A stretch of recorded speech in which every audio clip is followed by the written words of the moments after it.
Network presented by State Farm. You're watching live interviews of our Big South school coaches as we get set for basketball 2011-12 here at Big South Basketball Media Day. A little bit later, we'll give you the entire poll today, the preseason poll for both the men and the women and the all-conference teams, so be sure you stay with us. And we'll also run through the new tournament format for the men this year with Campbell University coming into the league.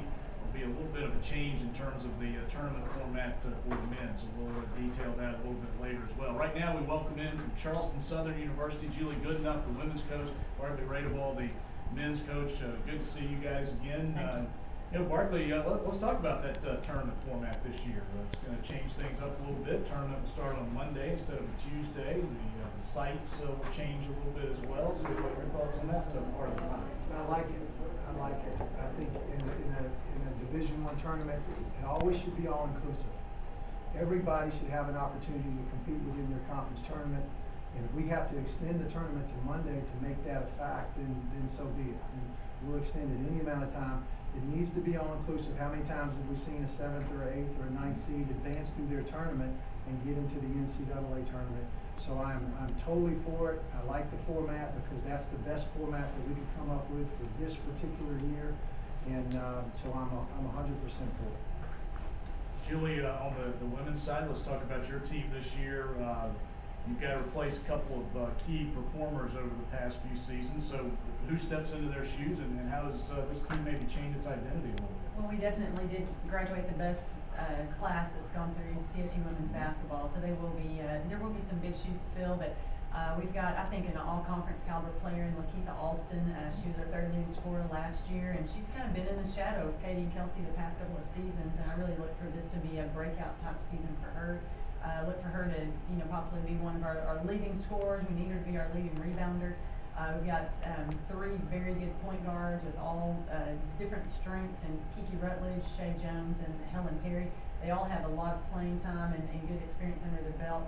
And then after that, we've got a lot of unknowns. We've got players that do not have much playing experience. Basically 7 new players to our roster that haven't played at all. So we've already started practice, and I feel like we're doing a lot of teaching, a lot of talking, because we do have so many new players. So we've got a lot of question marks, I think, just to see what roles our players are going to step into for each player to find their identity on this team. But it's going to be a fun season. They've been just working really hard in preseason, and we've been real pleased with them.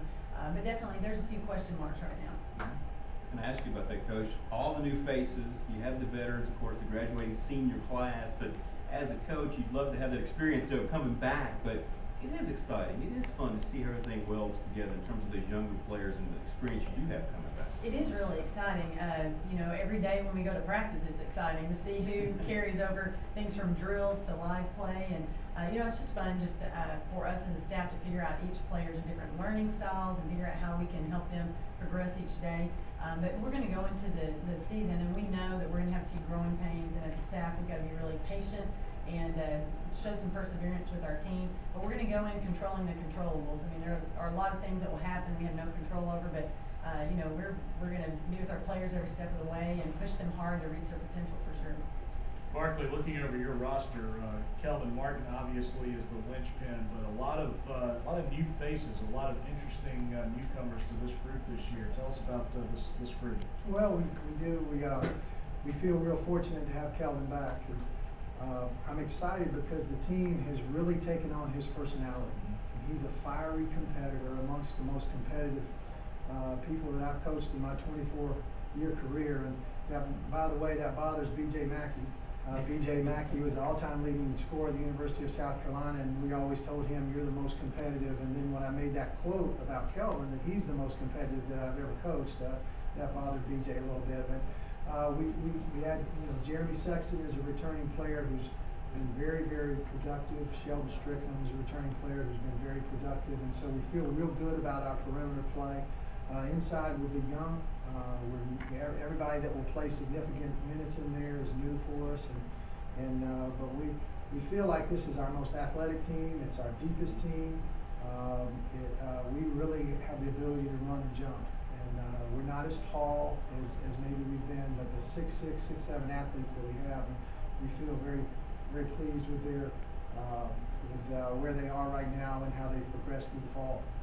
talking about Kelvin, follow up on him, I think along with Stanakoye, for my money, two guys who don't get credit league-wide that they deserve. Kelvin's one of those guys. You told me a couple years ago, you had a great line. You said, Rick, he believes the basketball belongs to him. That's what makes him so good. And he does play that way. And it is infectious. You mentioned the way that leadership and the competitiveness that he has on a daily basis at practice during games, but I think also that's going to rub off on these younger guys that are seeing Division I basketball first. Well, your team often takes the personality of your best player or your most productive player. And maybe that's been a little bit of the tale of our up and down.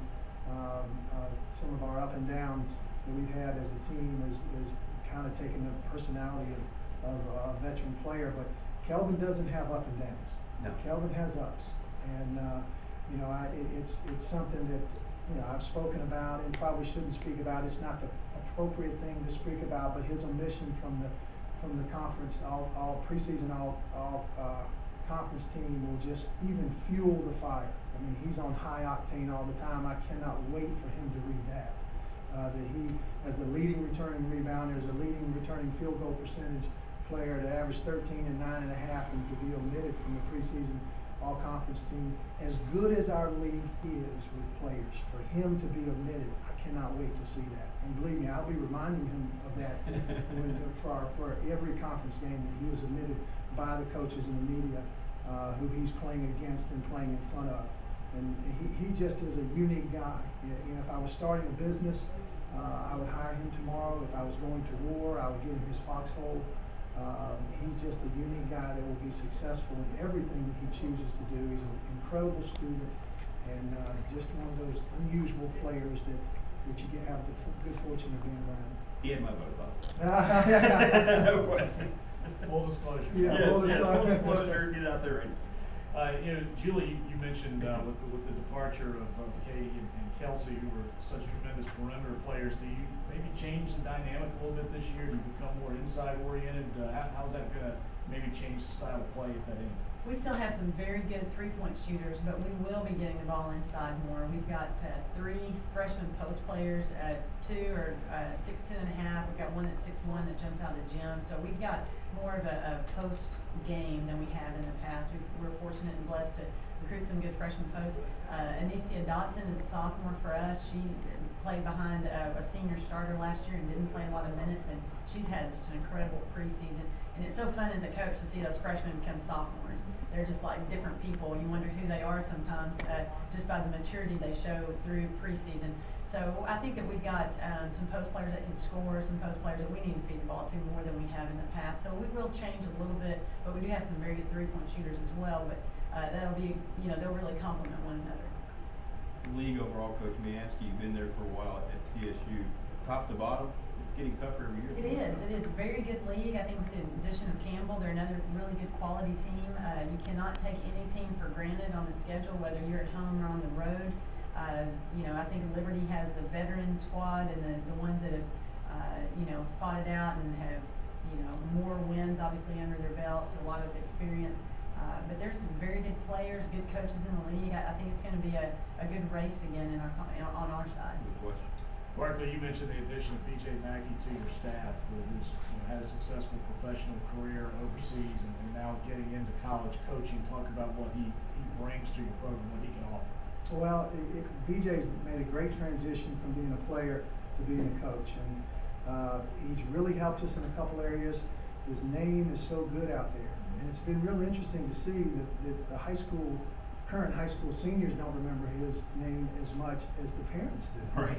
And I remind BJ about that. Hey man, the parents are remembering you now, not players. So he's been overseas for 14 years, so his name is not hot anymore in Division I. But parents remember that he was a tremendous player and a national name. But where I've been most pleased is his ability to coach on the court through individual workouts and through our 1 hour team workouts that we can have before the start of official practice. He's just been terrific, and he was a fiery competitor as a player, and that has transitioned to him being a fiery competitor as a coach. He's coaching our guards, and I've just seen significant improvement in them on shot selection, defensively, getting fouled, the art of getting fouled. I mean, BJ shot more free throws than sometimes he shot more than the opposing team did, and so we've been real pleased with that. we've been real pleased with him as a coach. How does he pull it off every? He looks younger and younger. Yeah, that's I right. thought coaching Yeah. was supposed to age. What's up That's with you? good. Look You at tell you. Dale, Dale there, he looks older than me. You're on the right track. Man, You're I'm on just the saying. right track. It's gotta be the Charleston air down there. It's That the beach- Charleston it's the beach air. It's Okay. the All chasing right. around 3 kids, that's what it's doing. Well, guys, like always, we appreciate your time here in the Well, you guys are great. Good luck Thank to. you. Appreciate you guys a bunch. That's Barkley Radebaugh and Julie Goodenough from Charleston Southern. More of the Big South Network coverage coming up.